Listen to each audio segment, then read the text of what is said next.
and welcome to another session of the Ghoul Guides Association. I am Lauren. And I'm Mary.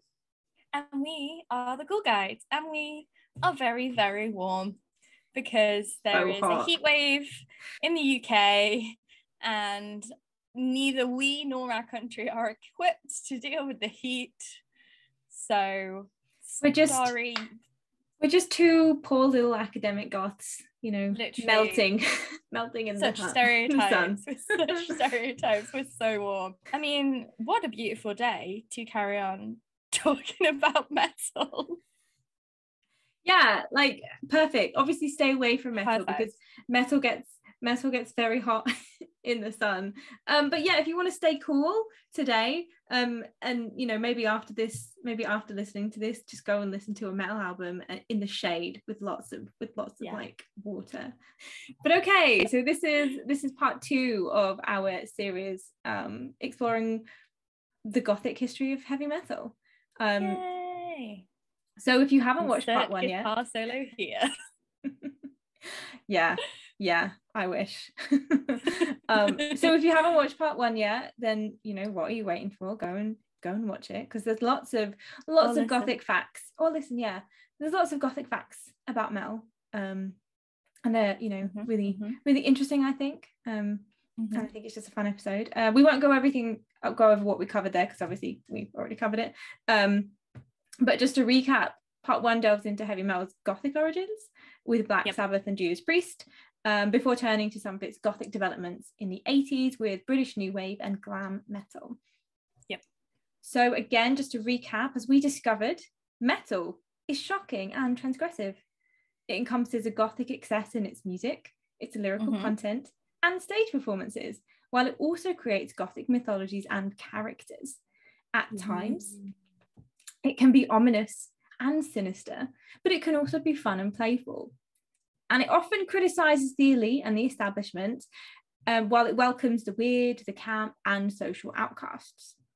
So through metal songs and aesthetics, bands sometimes delve into the occult and satanic themes, which provokes accusations that they are actually Satanists and leads to protests and even public burnings of their albums. And frequently the inspiration of songs comes directly from Gothic and horror narratives, or even, like Horace Walpole's The Castle of Otranto and Mary Shelley's Frankenstein, the genesis for monstrous songs comes to the band in their dreams. So if that interests you, again, go and listen to part 1, where we go into all of those in more detail. But for now, let's pick up where we left off in the 80s. We've already talked about British New Wave and glam metal, but there are many other subgenres of metal that developed in the 80s across America and the UK and other parts of Europe, including black metal, death metal, and thrash. There are Gothic elements in all of these genres, but in this video, we're going to focus on thrash, simply because it's my favourite. And, you know, and it's our show. We get to do what we want. You know, we're going to talk about thrash, and you're going to like it. God dang it. Yeah, so shall we get into it? Yeah, let's go. Okay, so I mean, what if I say thrash to you? I don't know how well you know this genre, but what do you think of? Like, what comes to mind when I say thrash? So thrash, I think, is the one I'm least familiar with, because and this is not the same for all autistic people, but for me, it makes me really anxious when I listen to it. I think because it's too much sound. I kind of have a vague understanding and awareness of where the boundaries between like thrash, death metal, black metal, everything comes, but I think thrash is the one that I am least familiar with because it hurts my little autistic ears. And I can totally understand that, because I think one thing that there is in thrash metal is this kind of like sensory overload of just everything all at once. Yes, like it's very fast and it's very intense, and it's like it's one of those things. It's like Dickens. I appreciate it. I see the artistry. I would recommend it to other people. It's not for me. I don't like it. And I think that's fine. Like, you know, obviously, like, everyone has different music tastes, and not everyone's going to be into metal. And there's lots of like different genres in metal as well, so not everyone's going to be into the same genres, and I think that's fine. You know, everyone doesn't have to like the same things. What? Yeah, radical. But yeah, so musically, thrash basically incorporates incredibly fast riffs that are, you know, a high speed, and they're also like very complex and very technical. So it also has like really long guitar solos that are long but also like really complicated and hard to play. And those guitar solos high levels on Guitar Hero. Yeah. So and these guitar solos are often known as shredding. Because, yes, yeah, that's how fast they are. And they also have like a kind of like aggressive double bass and drumming. So one of the reasons why I quite like thrash is because they're quite repetitive in terms of their kind of rhythm. So they often will go through like different rhythmic kind of structures that change throughout the song, but they're quite repetitive, and I quite like that as someone who you know likes things that repeat. So you'll have like the kind of intro, and then the like the verse, and then the pre-chorus and the chorus, and then maybe a little interlude, and then the next verse, and then the pre-chorus and chorus, and then massive solo. The structure is not dissimilar to particularly like contemporary pop, where it's like verse, pre-chorus, chorus, verse, pre-chorus, chorus, bridge, dance interlude, epic chorus where everybody a cappella's over each other. Like there's a very, I mean, we are not musicologists, but there's definitely something that's very pleasing about that build and structure when it comes to music. But I think that's why thrash gets people so energized. But there is also a kind of, there's a kind of like repeating, but there's also a kind of, there's odd rhythmic structures and different rhythmic styles, and they'll go from like different kinds of, you know, 4/4 structures to different kinds of structures, which, you know, is, I quite like. But anyway so the aggression in the music is in part like a kind of reflection of like a backlash to Thatcherism and Reaganism, because everything went really bad, and so, you know, music kind of responded to that and was like, yeah, this is bad, and we're going to get aggressive about that because we don't like it. And like, you know, other kinds of extreme metal genres, the lyrical content was also quite, you know, quite violent and aggressive in the way that it addressed like social issues and spoke to, you know, they're quite critical of political establishments, which I think, you know, is interesting, that whole kind of like speaking to power, even if they don't necessarily offer solutions. It's just more of a kind of like, this is bad and we're gonna it's the rage, it's the giving voice to the anger. It's not necessarily saying this is how we should fix it, it's just an outlet for the rage. Exactly. Yeah. And it's also, so that kind of aggression and these more kind of like violent kind of styles were also born out of a reaction to the more moderate and pop influenced glam metal.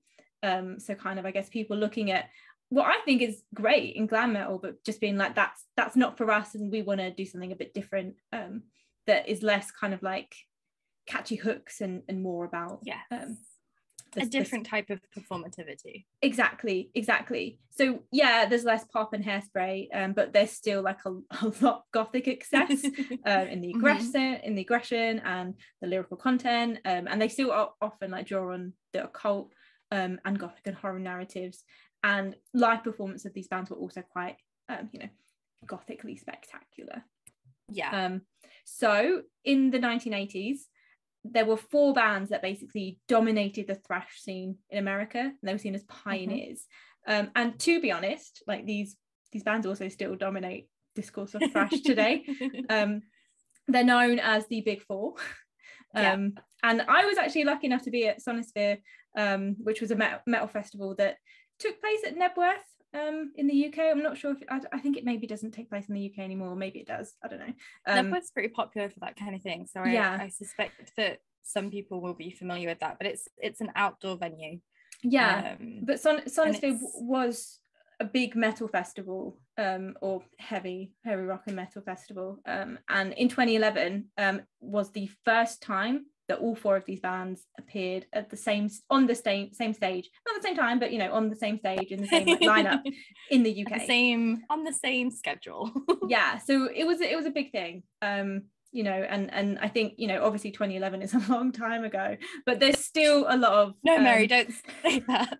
Yeah, I feel old, but I mean, the fact that these bands in 2011, when they kind of rose to like their prominence in the 80s, I think that shows just how much of like a longevity and legacy they have. So I'm just going to put you on the spot, and that's fine, but do you know any of these bands, or can you like stab a guess at them?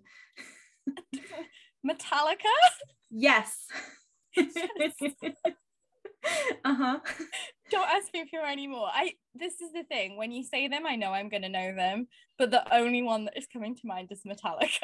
Okay, but that's good because that's 25% of them, so you get a gold star from me. Thank you. Okay, so the big 4 so you got Metallica, and then you got Megadeth. Yes. Oh yeah, of course. Yeah, and then you got Slayer. Yes. Yeah, and then you got Anthrax. I did not know that Anthrax was one of the big 4. I know who Anthrax are, would not have come to mind. I probably should have known that it was Megadeth and Slayer. But hey, but you recognize the name. It's like what you said. I think exactly. I think sometimes you can't necessarily recall them. But yeah, you knew who they were. So basically, what we're going to do in this video is kind of go through these 4 bands, and because I think even though they're known as the big 4 and they have a lot of similarities because they're all thrash bands, they also have like a lot of like distinctive things that I think are also quite gothic. Musically quite different as well. Yeah. So that's what we're going to do. So yeah, they pioneered the kind of aggressive, technically complex and speed metal sound.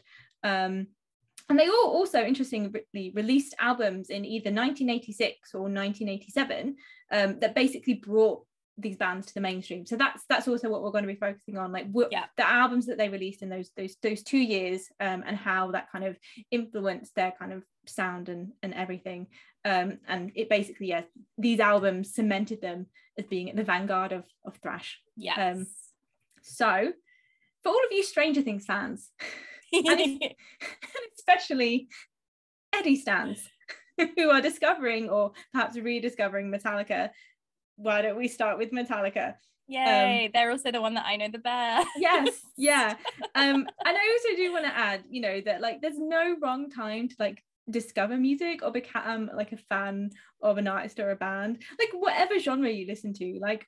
And I think we see this with Kate Bush as well. Like there's no like, it's fine. You can come across these bands Children or these artists are allowed to like music. Yeah, I think so it's are great. Young adults. If you've never, this has been making me laugh / angry on Twitter the last few weeks, because I grew up in a Kate Bush family. We were a Kate Bush, David Bowie, Rush, Prince family, and we were a Kate Bush family.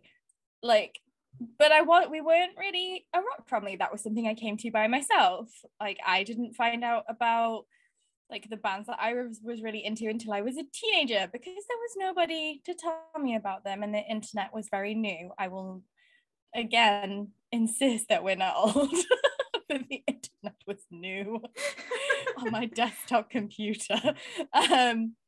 It does make me laugh. But when you, at the end, I will tell you a little story about my teenage experience with thrash metal that I think will make you laugh, and it's very pertinent to this gatekeeping. Okay, cool. I think you'll find it really funny. But I've loved seeing people coming to both Kate Bush and Metallica because of Stranger Things. I think it's really lovely. I think it's great. Also, stick around to the end for Lauren's, fun anecdote about thrash metal. I also want to know, like, my family is also not a rock or metal family. Like, my dad loves ABBA. I don't know. I just found these bands and then, got myself into them. There was once upon a time, children, there was something called Kerrang, and it was a station on the television. I don't even have a Kerrang. That was my gateway. Back when TVs only had 5 channels. Oh, we got Sky. My parents once, well, actually no, my neighbours bought a Dyson, and we got Sky. You got Sky for free if you bought a Dyson, because early 2000s, late 90s. Anyway, we're not old. Back to the metal. But yeah, back to the metal. Yeah, like, I think that it's great, like, that people are discovering Metallica. So yeah, keep listening to and check out whatever you want.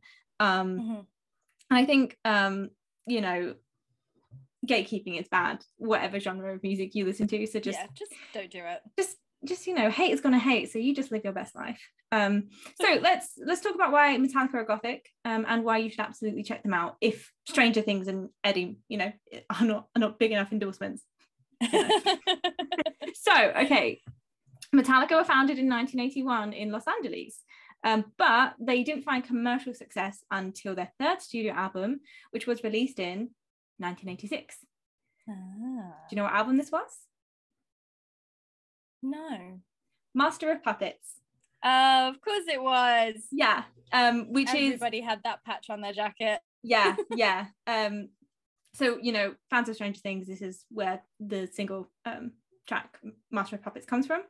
So some of the songs in this album, like many metal songs before, took inspiration from horror narratives. So The Thing That Should Not Be was inspired by Lovecraft's Cthulhu mythos. And it also wasn't the first time that the band had kind of explored Lovecraft's cosmic monster. So their previous album also included an instrumental track called The Call of Cthulhu, which also kind of, you know, hauntingly manifests cosmic horror, but in metal. And it's great. Yeah. Welcome Home Sanitarium takes inspiration from literature, and it's based on Ken Kesey's novel One Flew Over the Cuckoo's Nest. And that song is really creepy and ominous. It basically tells the story of what it's like to be imprisoned in a mental institute unjustly. So yeah, if you've read the book or seen the film, or if you're just interested in that kind of, you know, asylum Gothic, then check out this song, because I think it does a really good job in kind of reflecting. It's really creepy. It's really creepy. Just like if you imagine how you would feel if you found yourself in a mental institute, but you weren't actually, you know, mentally ill. But yeah, the title track of the album is obviously Master of Puppets, and it is very Gothic. So yeah, this is the song that Eddie jams to in the Upside Down. Now, I don't think you've watched Stranger Things. I have watched the first 2 seasons. I wanted to watch season 3 and 4. Those who are new to the Ghoul Guides may not be aware that I am a massive scaredy cat, and my overactive amygdala basically prevents me from watching anything that is horror. Spooky, creepy, absolutely fine with stuff like The Shining. The minute it gets body horror, the minute it gets kind of grotesque and gore, I just can't watch it. So I have not watched season 3 and 4. What I have done is what I love to do with horror movies, and read the synopsis for all the episodes. which I love. And Stranger Things season 4, I don't think you should watch it, but it basically heavily riffs on A Nightmare on Elm Street, with a kind of monster. But there is a scene, and I don't think this is a spoiler, but where Eddie, the kind of, He's the DM. the DM of the group, who's also a massive like metal geek. And you know, I mean, Eddie, come on, we talked about in part 1, but like Iron Maiden's mascot is called Eddie. Yes, and I have to think between the time that we filmed episode 1 and episode 2, I text Mary and was like, oh my god, I've just twigged that his name is Eddie Munson. Eddie, and also Munson, which is riffing on like the Munsters, it's riffing on Manson, it's riffing on so many things. And I was like, I can't believe I didn't twig that. But I think because I'd only just seen people talking about the Metallica reference, and then all of a sudden I was like, oh my god, he's a metal fan and his name is Eddie and he's got the hair. Well, I also think like as soon as I saw him, like I was like, he just looks like he's been styled after Bruce Dickinson, who is, you know, the front man of Iron Maiden. So I excellent kind of, you know, makeup and styling and all of that kind of stuff. but yeah, there's this one scene in season 4 where he goes into the Upside Down, which is a kind of like, how would you describe it's based that? on the Shadowfell in D&D. Yeah, I guess a kind of alternate dimension that's kind of like our world, but not. I will do an episode on Dungeons and Dragons, and if you like Stranger Things and you don't know much about D&D, I will explain things, because also the monsters in every season of Stranger Things so far have been taken from D&D, and particularly the season 4. I won't say it because it is a bit of a spoiler, although it's kind of like, if you know D&D, you knew it was coming. But the big bad in season 4 is a well-known big bad in the D&D mythos, which is also very gothic. It is, but yeah, and I look forward to that episode because I think that's really interesting, and I think people would love to get to grips with D&D and its kind of gothicness as well. But it overlaps with this so much. But essentially Eddie goes into this kind of upside down alternate dimension, whatever, and he is trying to be a decoy, essentially, so to distract the attention of some monsters who happen to be bats. Very gothic. Of course, what else would they be? He plays the entirety of Master of Puppets. That is a long song. So they don't play the entire song, and they do kind of cut and chop it because it's very long. It's a really long song. But like that's what he uses as a decoy. And I also really love the band and Joseph Quinn, who basically is the actor that plays Eddie. They've really embraced like this kind of like connection.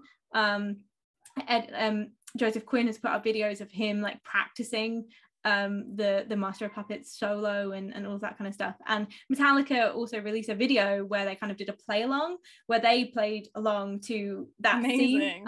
So yeah, like if you haven't seen that before, go and check that out, because I think that's great. And I also think, again, gatekeeping, Metallica are obviously like on board with this, and Metallica are not about the gatekeeping. I think they even went on Twitter and was like, come to us at whatever age you come to us, we don't care. Which I think is the right way to do it.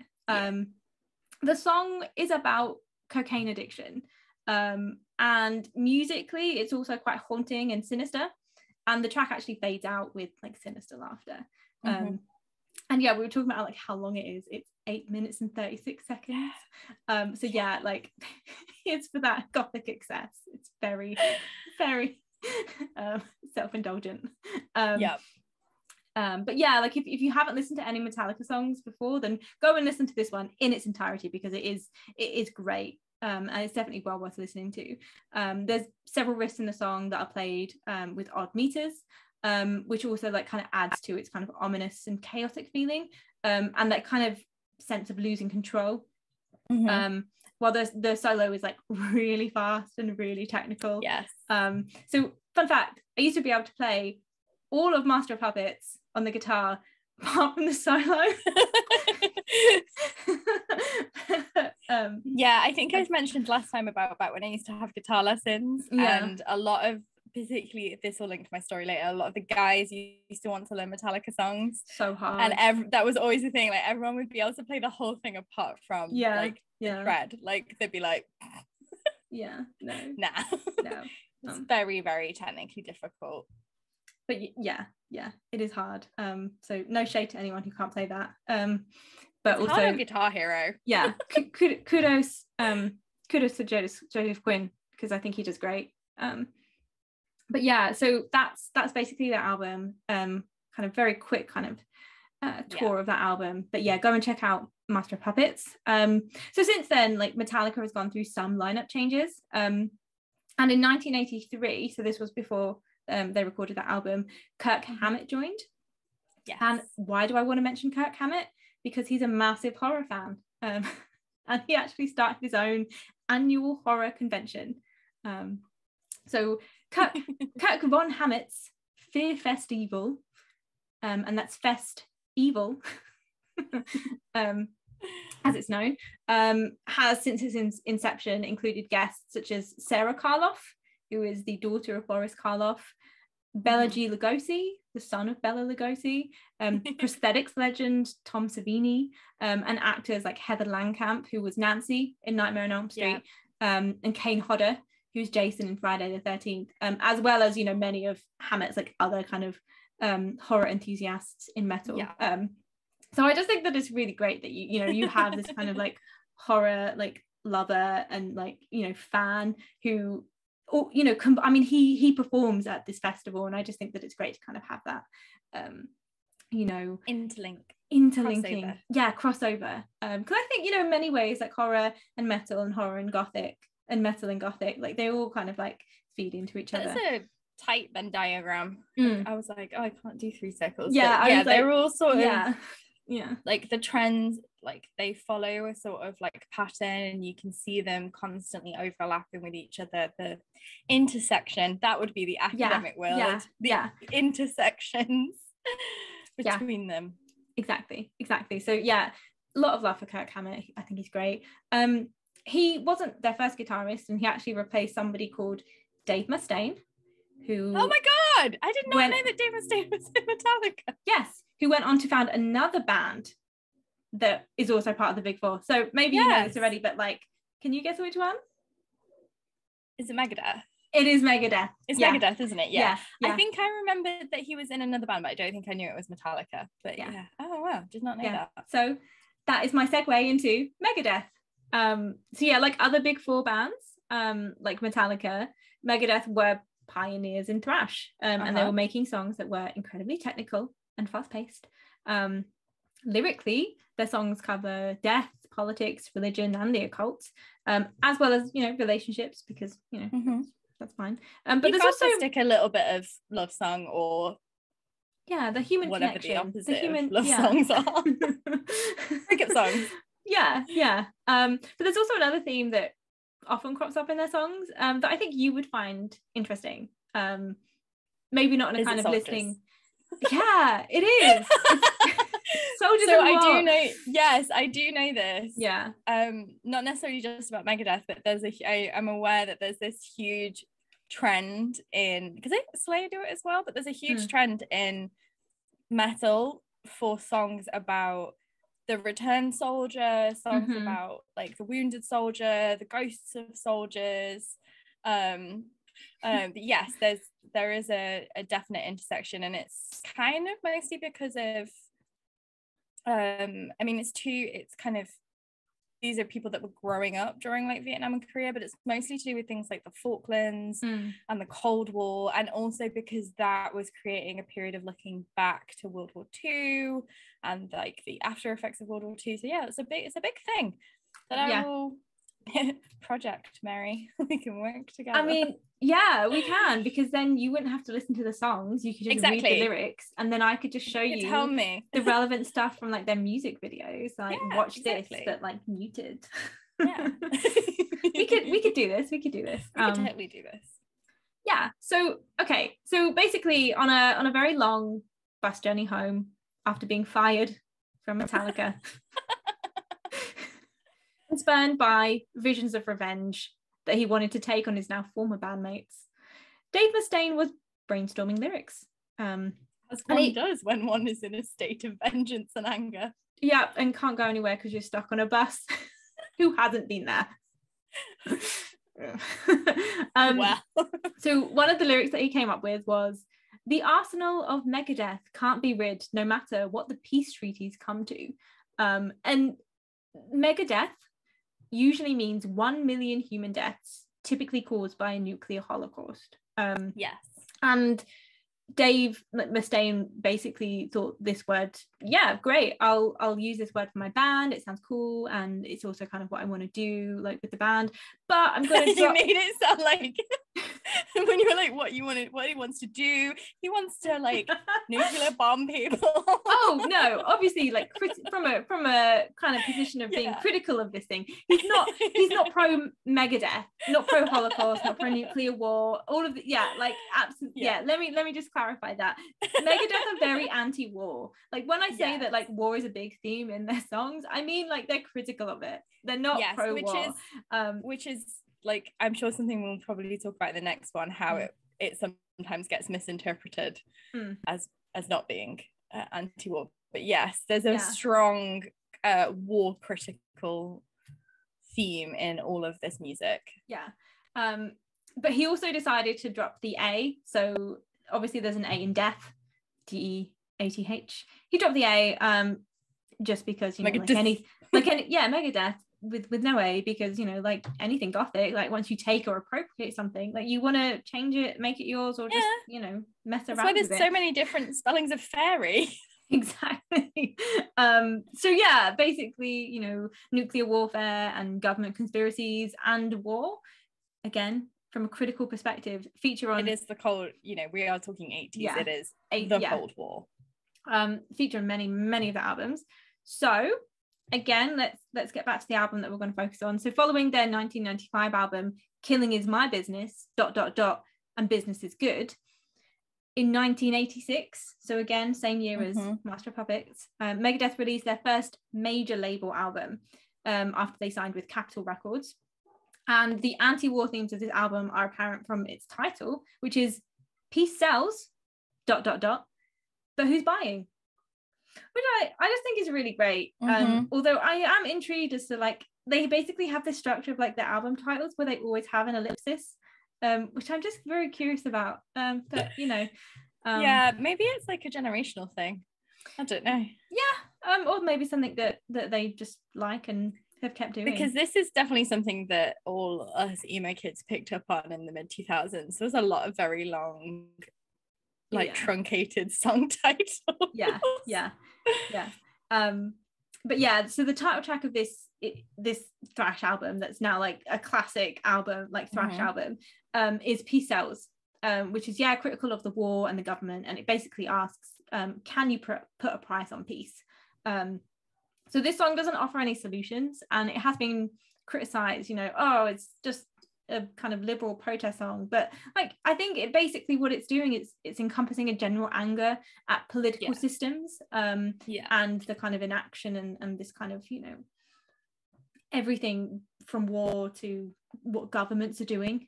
And it's I guess this is the thing, isn't it? You only have to look at how many people are mad that Rage Against the Machine have recently come out, air quotes, as political and politically motivated, to see that people, like, we need music to bring people's awareness and to be explicit in what they are angry about.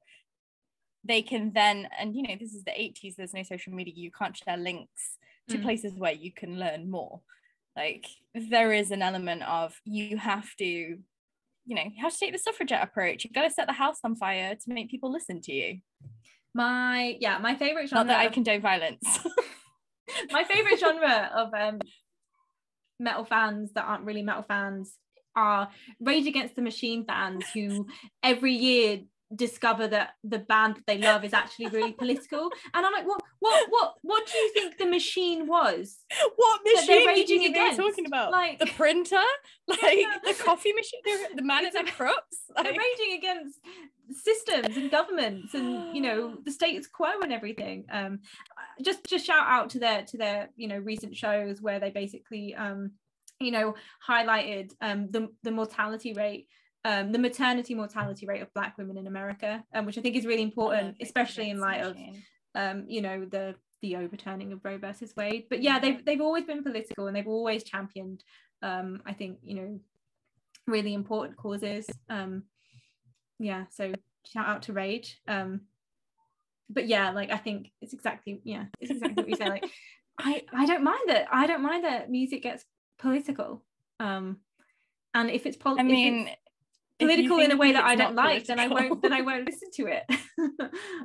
But I you know, like I quite like Metallica and Megadeth, you know, are some of my favorite bands, and I love that Megadeth is consistently quite anti-war in that way. But yeah, okay, so let's have a look at some of the other songs now. So in true Gothic style, this album also features many tracks that focus on the occult, because it's not just about, you know, the real world stuff. There's also, we need to get in that kind of gothic-y occult aesthetic. Never get the creepy stuff in. Yeah, so they have a song called Bad Omens, and Mustaine has described this song as being like two happy campers who have stumbled onto a satanic orgy in the middle of the woods, and then they see these fools waiting around for Satan's blessing. So yeah, that's Bad Omens if you want to go and check that out. But The Conjuring, which is another song from the album, is not just about the occult. it actually simulates a satanic ceremony. So I would highly recommend that you go and pause here and listen to the full song, because it's going to be better than me reading out lyrics, because that's what I'm about to do. Come on, Mary, sing them. We'll timestamp this. Or we'll put a link somewhere. Go and listen to the song and come back. But if you haven't done that, I apologize. You're just going to have to listen to me. We'll do a pause. Oh, yeah. Okay, now you've listened to the song. So some of the lyrics, I'm not going to read out all of them, but some of the lyrics, and again, just think about this as a kind of simulation of a satanic kind of ceremony. So, behold, the flames rise from the compass's cardinal points, burn the sacred oil, and with the ashes you'll anoint.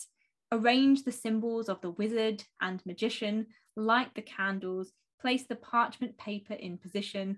Between its leaves, place the lash from a black cat's eye, a straw of a broom, fold and burn and centralize. Don't summon the devil, don't call the priests.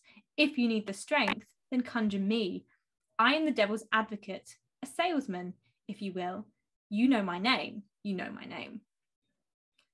So yeah, I think this song like picks up typically Gothic themes of Satan, who's depicted as like an evil being pursuing deals and bargains, and also the devil's advocate, who is also depicted as a kind of salesman, which I think quite a lot of Megadeth songs are also quite critical of capitalism as a system. So I think we can also look at that, at those kinds of themes there. And then we also have, the devil being referred to as Mephisto, which is a kind of shortened version of Mephistopheles, who was also the name of the devil in Marvel Comics, which was very popular in the 80s. Yeah. I'm just saying. So Mephistopheles was made famous in German folklore through the Faust legend, which is basically a guy who does a deal with the devil. Like they're drawing on like a whole range of things. But also it's based on Mustaine's own experience of practicing black magic as a teenager. And as you can see through some of the lyrics that I read through, it contains instructions for hexing. You need this and this, and you do this and you do that, and you summon Beelzebub. yeah, exactly. So contact, warning there, maybe don't do that if you don't want to summon the devil. Send it to atheists. Yeah. Basically because of its explicit and those simulated like practical enactment of devil summoning, they didn't actually, like, Megadeth stopped playing the song between 2001 and 2018 because Mustaine converted to Christianity, but he then decided to start playing in 2018, just as long as it doesn't hurt anybody. So you can go, like, Mustaine has been quite open about like his kind of experiences practicing black magic as a teenager and how he would hex someone and then they would injure themselves. And obviously I am personally quite skeptical of those claims, but I do know like people's personal experiences are quite personal experience is a powerful thing, powerful and to an individual. Social perception is also very powerful. Like, it's funny, I was literally just like yesterday listening to a podcast episode about the West Memphis 3. And like one of the big pieces of evidence, if you don't know about the West Memphis 3, go and look that case up. It's a real incredibly, like, I don't know how to phrase it, like heartbreaking case of a miscarriage of justice born out of, I mean, it's 1993, so it's the wrong side time-wise of the Satanic Panic, but born out of the Satanic Panic, born out of a mistrust of the Gothic, of metal, of D&D, of horror. And one of the things that was used against the three boys that were wrongfully found guilty was, well, they had a Metallica tape, and they wrote Metallica lyrics in their notebooks, and they wore black t-shirts, and they watched horror movies, so that must mean they are satanic killers. And it's all, what's that phenomenon where like you are aware of something and then you see it everywhere? It's not the Mandela effect, it's something else. But it's just funny that we're talking about it after I was listening to that because it just came up as like the next episode, and I was like, oh yeah, this is relevant to what Mary's talking about. Yeah, and I think it's exactly like what you said, like, you know, D&D and horror films and horror novels and also metal have often been kind of like blamed for lots of different things, and that whole Satanic Panic and the idea that bands through their music or through their live shows were corrupting the youth, I think is always been there. We will do an episode on the Satanic Panic, and probably one on the Satanic Chapter and one on the Satanic Temple, but we will definitely do an episode on the Satanic Panic, because it's wild. It is. But I just think that it's interesting that, you know, it is a common theme in a lot of metal bands, and I think often some people don't realize you know, how it's kind of drawing from, or it, you know, in conversation with contemporaneous kind of like Gothic and horror, or even kind of like practical things in society. It's not just shock factor. Exactly. Okay, so I also want to just briefly mention Megadeth's mascot. Yes, who's called Vic Rattlesnake. So what a name. So, you know, you might remember from our discussion of Iron Maiden in part 1, and again, if you haven't listened to that episode, then go and listen to it or watch it. Why are you here? The mascots are really important to metal bands, in terms of merchandising and creating a kind of identifiable image, but also, you know, they're really Gothic. You know, it's not just a mascot that's, you know, like a cute cuddly teddy bear. They're really Gothic in their kind of construction. So here Vic stands for victim, and he is a skeleton figure who embodies the phrase "see no evil, hear no evil, speak no evil." So his eyes are covered by a visor, his mouth is clamped shut, and his ears are closed with like metal caps. And Mustaine has said that the mascot basically represents his feelings about religious repression and freedom of expression. And Vic Rattlesnake has become, like Iron Maiden's Eddie, like a kind of monstrous addition to the band. He features in their live acts, he's also on their album covers, and he's in their music videos. And did you know that Megadeth is still making music? I did. I'm actually familiar. So in passing. They again, I think that it's really great that we still have like loads of bands that were around, you know, in the 80s still making music, because, you know, live your best life. Man. And they've just recently, at the time of this, for filming this episode, released the first single off of their new album, which is The Sick, The Dying, ... and The Dead.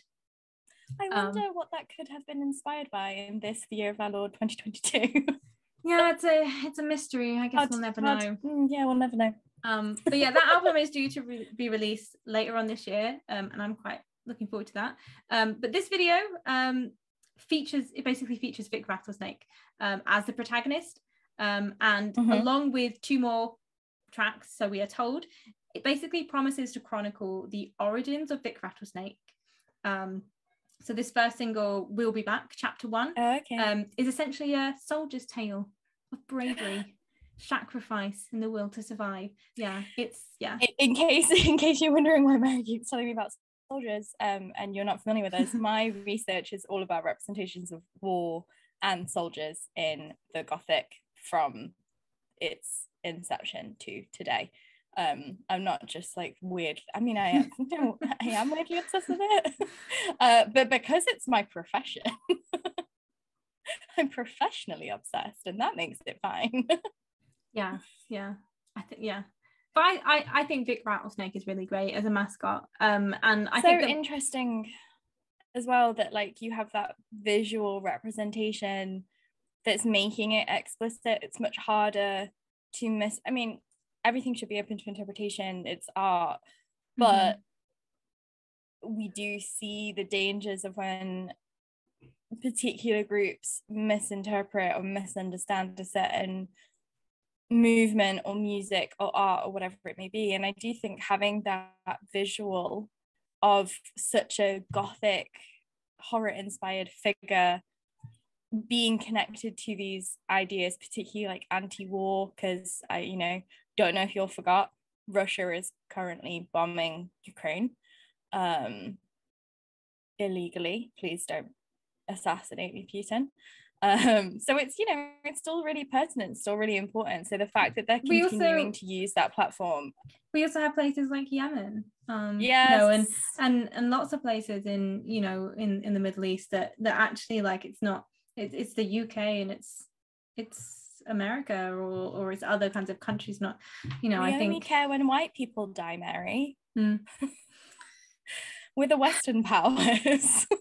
I'm just going to add a sarcasm there just in case people don't realize that we were joking, because stuff does get misconstrued. But in case you couldn't tell by the tone of our voice. I really like Vic Rattlesnake, and I also really like the concept of bands having mascots as well. Because I think bands are ultimately, they're not just one person, they're a group of people, and I think it's nice that you have like a kind of figure that encompasses the band, like all of the kind of band members, but also what the band is. It's very Gothic, and it's just really fun. It's fun. It's you want to put a little pin on your jacket, and that's what they're good for, amongst other things. So that is Megadeth. Yes. So now let's move on and let's talk a little bit about Slayer. Yes. Who also released an influential album in 1986. So so far, for those of you keeping count, all of the albums that we've talked about have been released in 1986. And Slayer's album was titled Reign of Blood. Also, fun fact about Slayer. So just as Megadeth's Dave Mustaine had previously been a member of Metallica, in 1984, guitarist and Slayer founding member Kerry King had a brief stint playing with Megadeth. They're all interconnected. But he basically left because playing in two up and coming bands is massively a drag on your time. Like, who knew? And there is a little bit of a feud between. Yes, because I remember back when that Sonosphere gig happened, everyone was like, oh my god, they're going to be in the same place, like have they all gone over themselves, like is there still grudges? But so it's a fun little bit of drama. I like it. Lots of drama. But so Slayer were founded in California in 1981. And their early image really heavily relied on satanic themes and aesthetics, and like earlier metal bands such as Black Sabbath, which they took a lot of inspiration from, they often featured pentagrams and inverted crosses, and albums such as Show No Mercy and Hell Awaits also frequently turned to Satan and hell in their lyrics, while their songs were also, like a lot of thrash stuff, really long and really complex. Yes. However, this third album, Reign of Blood, it took a slightly different turn. So they signed with Russell Simmons and Rick Rubin's Def Jam Records. And this was a label that was primarily hip hop. It did primarily hip hop stuff. And I think that was really influenced them in what they actually produced. The songs on this album are shorter. They're also faster, but they also incorporated some kind of hardcore punk elements, which I think maybe if they hadn't changed labels, they maybe wouldn't have happened. And if Rick Rubin sounds familiar to you, he's been involved in, as well as doing a lot of hip hop stuff, he's also been quite a big figure in other kinds of, especially Rick Rubin is a huge figure in contemporary music. If you don't know who Rick Rubin is, definitely go and Google. I think there's a couple of documentaries about Def Jam Records as well. Wouldn't surprise me. They're massive in terms of their hip hop output, but also in terms of their metal. They maybe starting with Slayer a little bit actually, but they did get on quite a lot of other metal bands, especially new metal bands, to be honest. Which stick around for part 3, I guess. We'll talk about that next time. Yes. So this album also proved to be really, really controversial, mostly because of the title track Angel of Death. Yes. And basically Def Jam's distributor, Columbia Records, initially refused to release it, and I think they had to go to another kind of distributor to get the album out. But I just want to know, like, I just wonder, like, do you know why this song, do you have any ideas why this song was controversial? Wasn't it because Columbia were like, it's blasphemous? No. Why was it then? So it's basically because the song is about the Holocaust, concentration camps, and yes, of course, the human experiments that were conducted by Joseph Mengele, who had the kind of moniker Angel of Death. And it's basically led to accusations that the band is pro-Nazi, which the band have like vociferously denied. They say that they are not pro-Nazi, they're just kind of interested in this kind of stuff. And Jeff Hanneman, who was another founding member of Slayer, he also said, you know, nothing I put in the lyrics that says necessarily he was a bad man, because to me, well, isn't that obvious? I shouldn't have to tell you that. So you have this song that is basically about, you know, this guy, and a lot of people were like, you're not saying that he's bad, therefore you must be pro-Nazi, and he kind of speaks back and is like, well, everyone knows that he's bad, obviously. But I mean, I always kind of pause with Slayer. I think this is the thing that stops me from really listening to them a lot, because they have drawn on this kind of controversy, and kind of really gone with the whole like Nazi and SS stuff like since, which always, I think this is the thing that I think bothers me sometimes, and I have this conversation a lot, but you have to make it explicit that it is anti, because what we do know is, particularly in the 90s, there was a big wave of neo-Nazi, kind of pro-Holocaust, of like pro-fascist metal that used metal's interest in the, you know, the darkness of you know, the perceived satanic cults of the occult, of the things that, the horrible things that humans can do to each other, and we're like, yes, it's reveling in that. It's that kind of, isn't it, you know, it's attractive, rather than, like, I don't think that Slayer are neo-Nazi or pro-Nazi, and I do think that they were trying to kind of explore something to highlight how horrific it was. But I do sometimes, I'm like, I don't want to say, oh, all art has to come with, you know, an explainer, but with something like that, when we know, you know, we've seen the impact of things that have engaged with Nazi aesthetics without explicitly condemning them, and it leads to people using them as neo-Nazi symbols, and we know that happened in metal, and we've had in the 90s a lot of, and punk as well. It unfortunately has happened. I'm such, you guys, it sucks. I'm 100% with you. Like, as soon as I find that as soon as I find out that a band is Nazi or pro-Nazi, I don't listen to them, and I stop listening to them. Or it's also one of the reasons why I'm a little bit, you know, I find it difficult to get into like black metal or death metal, because that also has like a large kind of strain of like Nazi bands, and there's also a lot of people that genuinely want to kill women. I mean, well, it goes hand in hand, you know. If you're pro the genocide of entire populations, you're also probably misogynistic and all of those kinds of like awful kinds of things. So I'm with you. Like, I think ultimately, like, Slayer are not pro-Nazi. I just do pause when, you know, okay, it's obvious to you, but maybe not to like people listening it comes to your back songs. to that thing again of like, you're a privileged white guy. Like, I know a lot of these bands come from like a lower economic class, and, you know, not necessarily privileged in that way, but it's that thing again that we say, you know, as a culture constantly, like, you have to check your privilege and remember who, you know, that you're talking to a diverse population of people. Yeah, and there's other ways to do it, I think, but you know, this is the venue that they chose to go down, and you know, if that's what they want to do, as long, you know, as far, like I say, as far as I'm aware, they're not Nazi, so yeah. I'm fairly sure that they have, like, particularly in recent years, been very vocal about their stance and been very vocal about, you know, pro-Nazis and neo-Nazis are not welcome at their concerts.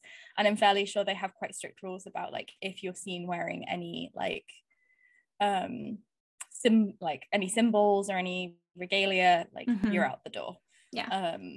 But which is what metal should be, and like, my experience within metal crowds is that, you know, they don't take kindly to Nazis, and you know, if you're a Nazi and you find yourself in a mosh pit, then you will soon find yourself at the door. But yeah, and once I said I don't condone violence,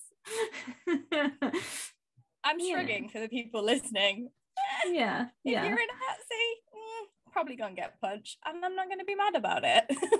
But yeah, so this song in particular, the album, and quite a lot of solo stuff, it obviously still provokes controversy, and I think what this legacy basically demonstrates is that in documenting the violent and horrific tale of a Nazi war criminal, the song and the album basically make space for extreme metal, where no theme, however violent or controversial, is off limits. And that's basically, extreme metal is a kind of another subgenre that encompasses like a lot of stuff, from thrash to black metal to death metal and all this kind of stuff. And it's extreme in both its music and its like kind of lyrical and thematic content, which I think is what Slayer brings to thrash.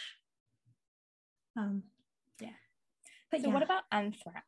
So which is a band Anthrax and a virus.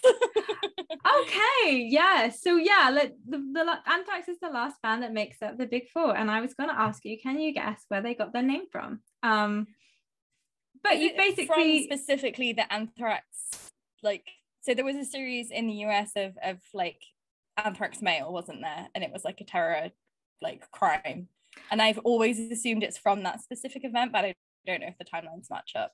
So basically, founding member and guitarist Scott Ian saw Anthrax in a biology textbook. And he thought that it sounded suitably evil. Nice. So yeah, basically Anthrax, the disease, and the name evil. So that's a metal band. Yeah, I can't comment because when we were teenagers, we picked our band name by dropping a dictionary on the floor and then seeing what page it landed on and seeing if there was any cool words on that page. Yeah. But I will not tell you what the band name was, but yeah, maybe we'll save that for some of our members only content if we ever create a members only thing. I don't know. Yeah, eventually we have a Ko-fi. Have we set it up? No, we will eventually.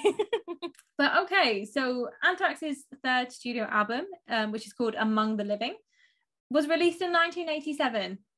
So 1 year. It's annoying because, you know, if they had released it in 86, otherwise it would have matched. But yeah, like within this 2 year period, you have had all of these bands. And it's this album that like basically propelled them into like the mainstream, and it saw them like become a household name. So in this album, the band turned to films, politics, comics, and also Stephen King novels. For kind of like the lyrical inspiration. So Among the Living, the song, it is based on characters and themes in King's novel The Stand, and A Skeleton in the Closet was adapted from King's novella Apt Pupil.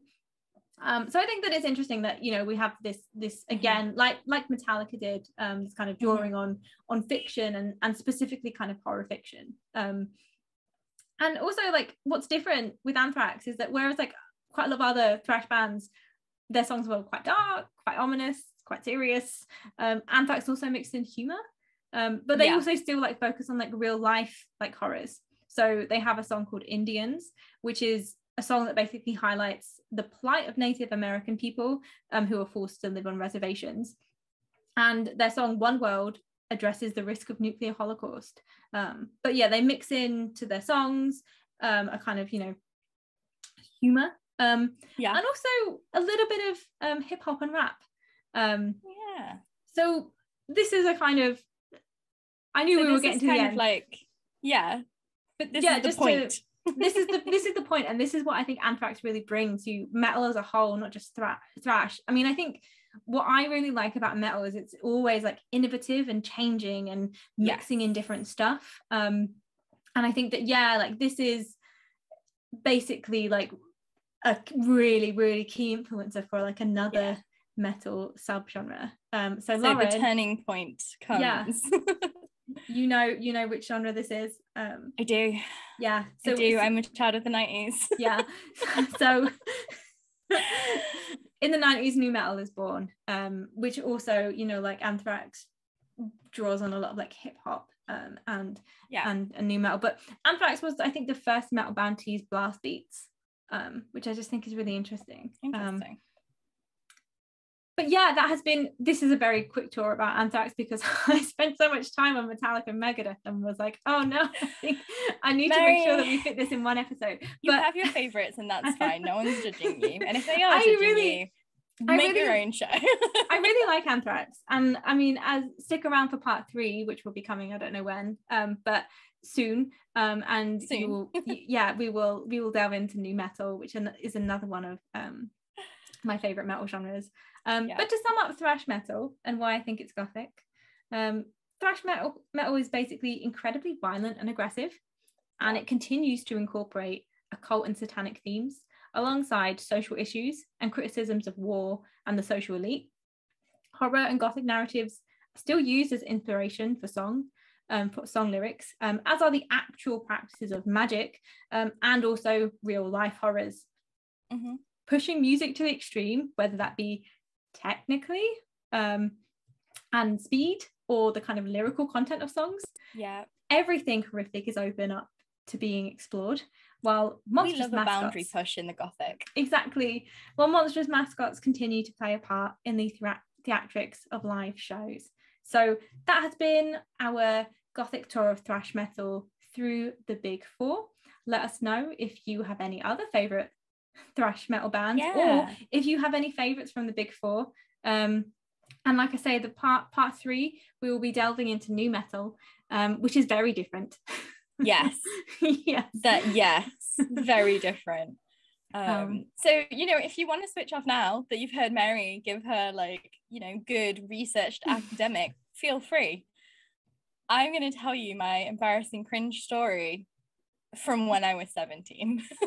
Very excited about this. To do with metal. I don't think I've told you this before. So as you know, Mary, between the ages of 14 and 18, I was in a band with my best friend and my little sister, and we used to play on this, so like a circuit essentially. So it was like a youth thing where like all the kids that were in bands in the area could come together, and the last Sunday of every month we would like do a gig, and the idea was that you asked each other to support you, and that we were all platforming each other. Some of the bands were really good. Some of the bands like on that circuit like went on to be like relatively like well known. One of them I think supported Trivium at one point. I'm fairly sure like one, I don't know if it was just for like a couple gigs or if it was just the one in Nottingham. But once we were doing like a showcase of like all the bands, we were the only girls, and our thing was that we did like pop punk covers of pop songs. So we did like Shut Up and Drive by Rihanna and an Ashley Simpson song that I can't even remember the name of. So that was like one of our things, and we did a couple of our own songs, and we would do like some mashups of like things, like we did a bit of like Nirvana and Green Day. We just used to do it for fun, like playing in our like garage. Some of the guys there took it very, very seriously, and 2 things that happened. The first one is that my sister is hypermobile, and she was the drummer. She was the most talented out of the 3 of us. Like, she's very good at the drums. She could essentially emulate a double bass pedal with one foot, because she can flick her foot so that she can essentially like almost get that double bass sound.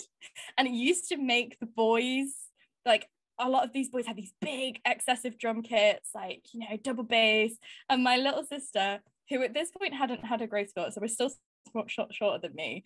So this little blonde 14-year-old used to get behind the drums and just like absolutely destroy. And it was hilarious because 17-year-old boys have a lot of ego and they did not like this. And also what once happened, so talking about 8-minute long thrash metal songs, we were at this showcase, loads of people in the audience. This guy who was the front man for this thrash band didn't even start singing. They got like 30 seconds in the song and he turned around and he stopped his whole band, told the guitarist off for making a mistake, and made them start the song again in front of a whole audience of people. See, a good band playing live will adapt. You roll with it. You roll with it. Like nothing is going to be perfect live, and if it is, amazing. Great. But so what if you miss a note? Like, not everybody eats CDs for breakfast. I think it's a real talent, especially no matter how big or small the mistake is, when people can kind of adapt to that, roll with it live. I wasn't even in that. It was the most cringe thing I've ever experienced. I think that's why for a while, even though I did like particularly some Metallica songs, I was just like, no, metal is not my thing, because in that little sub pocket of culture, there was such a like toxic relationship between masculinity and metal. And it wasn't until I got a bit older that I was like, oh, these bands are really cool. Like, that's actually the opposite of like, they would think this guy was a dickhead. But I will never forget, the absolute cringe that I felt. Like, that my whole body, I was like, oh, as he turned around and made them all stop. I say 30 seconds, it felt like a lot longer, like they've been playing for a lot longer than that, and it felt like he stopped them for a lot longer than that. Oh God. It was painful. He took it way too seriously, and he just didn't like us at all, because we were 3 peppy girls playing, I think we played a Justin Timberlake song. I mean, you know me, I'm not a music snob. I think everyone should listen to what they want to listen to. And if you want to listen to one genre, then go ahead. And if you want to listen to everything, then go ahead, Yes. Live your best life. I'm convinced that I'm going to get you into a K-pop band called Dreamcatcher that are basically like a metal. They're a bit like, they're not quite baby metal. They're not as metal as baby metal. If you don't know baby metal, what are you doing with your life? Go and listen to Chocolate. But there's a band called Dreamcatcher, and I really think you might like them. I'm determined to get you into them. We shall see. Well, Mary, thank you for another fantastic, informative episode about the Gothic history of metal. Somehow we have managed to maintain corporeal form throughout the whole hour in this heat. We haven't melted yet. We have not melted yet. I am going to go and submerge myself in ice cold water like a mythical being from a Disney movie. I can only be out of the water for short periods of time. But hopefully when you are listening to this or watching this, it's more temperate. And if it's not, eat a Calippo, it'll be fine. We have been the Ghoul Guides. Make sure you come back for part 3, and thank you for attending another meeting of the Ghoul Guide Association. Stay safe and stay spooky. Stay safe, stay spooky, and stay cool. Bye. Bye.